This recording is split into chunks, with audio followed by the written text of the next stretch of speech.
Il mare come non l'avevamo mai visto in questi 2 mesi di lockdown. La Guardia Costiera mapperà assieme ad alcuni studiosi flora e fauna marine per capire meglio meccanismi e fonti dell'inquinamento. Giulia Palmieri.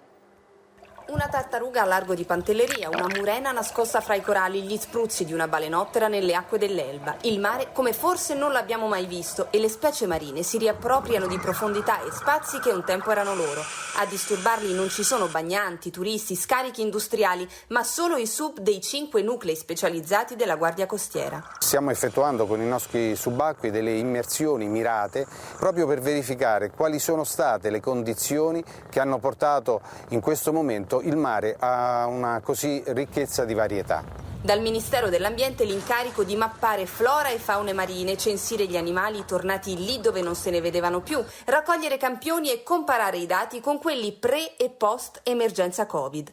Uomini e motovedette messi a disposizione anche di questa ricerca perché i mezzi della Guardia Costiera non hanno conosciuto lockdown. Sono stati mesi di salvataggi in mare, di trasporto, guanti e mascherine per gli abitanti delle isole più remote, di controllo del traffico merci, di supporto al rientro nei nostri porti delle navi da crociera italiane, un lavoro incessante, non ancora finito. C'è ancora tanta da fare, ci sono ancora tanti marittimi che devono rientrare e anche in questo stiamo lavorando.